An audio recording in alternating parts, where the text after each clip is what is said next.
I haven't slept well the last few nights. For weeks now, strange things have been happening. Or at least, I think they were happening. Streetlights flickered too often. My phone, TV, and radio had static every day. I told myself it was all in my head. It couldn't be real. But the air had started to hum at night, low like a growl, and I couldn't shake the feeling that something was watching. This is The Other World, a psychological sci-fi thriller. Chapter 1. I'm in my apartment, surrounded by eucalyptus stems and roses. Looking up at the calendar, it's Wednesday. I need to get these flower arrangements done before Saturday morning. There's still time, Stephanie. Relax, I said to myself while realizing it's 2 a.m. It had been raining softly. The little drops on the roof were calming for once and made me lose track of time. I had been a floral arranger for big events going on for 3 years now at Mira's flower shop. I've always sat on the living room floor in front of the mirror when making bouquets in my apartment. I can see the arrangement from all sides more easily that way. I caught a glance at myself. The bags under my hazel eyes were bigger than the day before, maybe because I hadn't slept much in a while.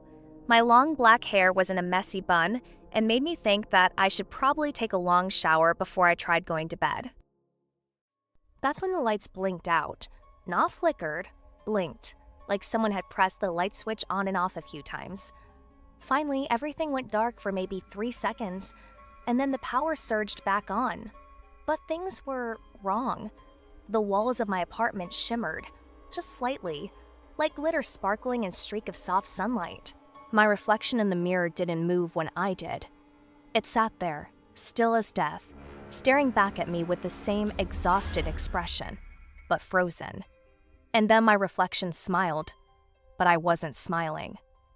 I dropped the flowers and jerked backwards, surrounded by crushed petals and floral tape. I wanted to scream, but I was scared the sound might not come out right, like it might echo in a voice that wasn't mine. My hands were shaking so badly, but I managed to grab my phone and pressed on my sister's name. The phone rang twice before Ellie picked up. I imagined Ellie sitting straight up, soft curlers in her black hair. She always says she doesn't have time to waste on doing her hair in the mornings, and would rather sleep with curlers. We looked like twins, even though Ellie was 4 years older than me. She always answered fast when I called after midnight. I think she worried I'd unravel one day and forget how to put myself back together. Steph? Her voice was thick with sleep, but alert. Always alert. She was built that way. I couldn't speak at first. My mouth opened, but only a breath came out. My eyes were locked on the mirror, where my reflection finally caught up, mimicking me like it had never stopped working. I couldn't turn away, afraid it might freeze again. I think I'm done, I finally whispered. I can't do this anymore. This place, my job, something's wrong. With me, or with everything. Ellie didn't ask for details. She never did. She knew I only ever called like this when I meant it. Do you want to come here? She asked. Yes, just for a while. Just until I figure things out. You can stay with us as long as you need. I swallowed hard. Thank you. Landon, Ellie's 6-year-old son, slept with her in bed on the nights his dad was working. His voice murmured something in the background. Ellie told him it was just Aunt Steph, then lowered her voice again. You're not crazy, you know? I wanted to believe her. I wanted to believe the mirror hadn't smiled on its own, that the power surge was just the grid being its usual unstable self. But I'd seen too many things lately, heard too many sounds that wasn't usually there. I'll come tomorrow, I said. Packing didn't take long. I was a minimalist by accident more than intention. Life in the city had a way of pruning excess. I folded the few clothes I owned into a duffel and set the half-finished flower bouquet in a bucket of water. I told myself I'd finish it before I leave, though deep down, I knew I wouldn't. The apartment was quiet again. Too quiet. Like the walls were holding their breath, waiting for me to fall asleep. I got into bed fully clothed, the duffel at my feet, my shoes by the door. Sleep came fast, but it didn't come clean. In the dream, I stood in the middle of the street. Not a street I recognized. This one was cracked, broken down the center like something massive had slammed through it. The sky above me shimmered like oil on water, a film of color that pulsed with faint blue light. There were shapes moving just beyond it, organic and mechanical, too fast to follow, too alien to name. People walked past me, eyes empty, faces blank. They didn't blink, they didn't breathe. They moved like puppets with invisible strings, every step in unison. And above us all, something huge hovered. Something with no wings, covered in lights that flickered. When I looked up at it, I felt a voice enter me. Not through my ears, inside me. It wasn't a sound. It was pressure, thought, intent, ancient, not human. "We have always been here," the voice whispered. I screamed, then woke up, gasping, heart hammering, throat raw like I'd been screaming for hours. The room was still dark, but the silence had shifted. It felt like the apartment was watching me now. I sat on the edge of the bed. I laid back down and thought to myself that it's not too long before sunrise now. I will leave soon. The streets were still damp from last night's rain, tires hissing quietly over the pavement as I drove toward the shop. The morning light cut through the windshield in long slats. The city was moving again, relentless, unaware, or maybe pretending.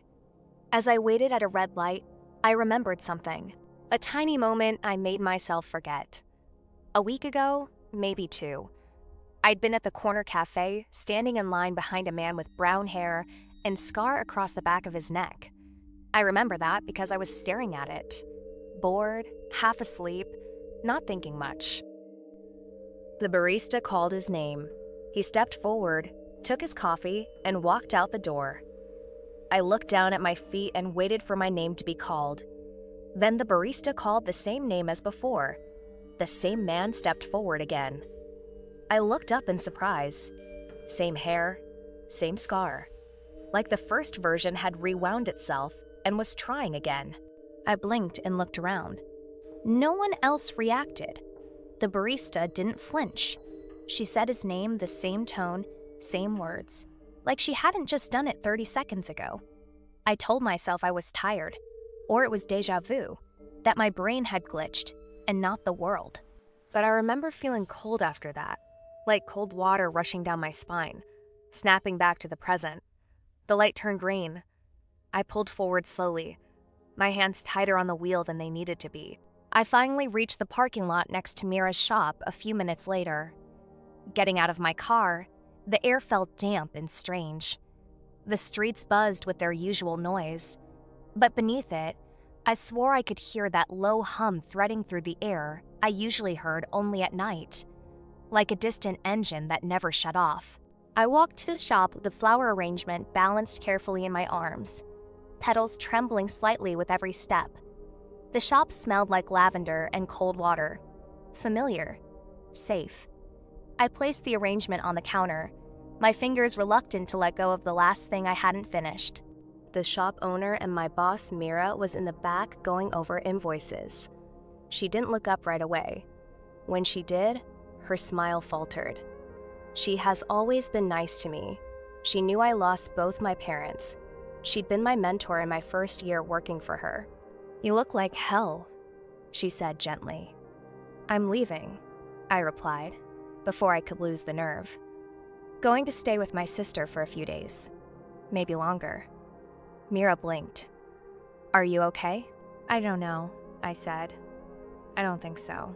She didn't press, just nodded, slowly. "Your job will be here if you decide to come back." That almost broke me. I nodded, throat tight. I turned to leave. "Wait, Steph?" I stopped. "I mean it. You always have a place here. Please take care of yourself and come back when you're ready," Mira said. I gave her the closest thing I could manage to a smile. Then I caught movement from the corner of my eye. Jenna, standing half hidden behind the cold storage door. She stepped forward, arms folded, worry etched across her face. Jenna was beautiful. Blonde hair cut in a bob, with light blue eyes that reminds me of the sky. You're really leaving? She asked. I have to, I said. She hesitated. Is it about what you told me before? The lights? The sky thing? I didn't answer. She stepped closer. Steph, I've been hearing and seeing weird things too. Jenna, now standing close to me, arms still folded, eyes darting like she wanted to say more but wasn't sure how. Her usual easy smile was gone, replaced by something tight and wary. I guessed she'd seen enough weirdness to make her uneasy too. You know, Jenna began, voice low, I thought I was just tired, overworked like you. But last week, I swear my phone started playing static. And then, get this, it whispered my name. I raised an eyebrow. Whispered your name? Like, out loud? She nodded, biting her lip. Yeah, but no one else heard it, and it wasn't on speaker or anything. I could see the doubt on her face, like she didn't fully believe it herself. I met her eyes, and for a second, I felt less alone. Something's off, I said. And I need to get out before it gets worse. Maybe you should leave too. Jenna looked like she wanted to say more, but didn't. I wanted to reach out to say more, but the words felt trapped in my throat. Instead, I just said, Promise me you'll take it easy. Jenna nodded and managed a small smile. I will. Call me when you get there, okay? Yeah, I replied. Be careful. Jenna gave me a hug and said goodbye as I started walking to the back door of the shop. I closed the shop door behind me and stood alone for a moment. It started to rain again, bringing freshness to the air, but it did little to calm the storm inside me. They're going to be disappointed. Every single one of them. The bride who booked me 6 months ago, she wanted the centerpiece to be perfect. The family relying on me for the memorial service. The corporate event that I'd spent days planning down to the last ribbon. I'm good at this, that's what they told me, and I believed it. I still believe it. But right now, I'm running. I wondered if I could have pushed through just a little longer, pretended the glitches and shadows didn't exist. The strange sounds didn't echo through my mind. But the truth was, I was breaking, piece by piece. I'd promised myself this move wasn't about giving up. It was about survival, to find some space between the chaos of the city and the tremors inside my own head. I took a deep breath, forcing myself to believe the lie I'd been clinging to, that just maybe this was stress. The end. Chapter 2, coming soon. Thanks for watching. Leave a comment and a like, and don't forget to subscribe.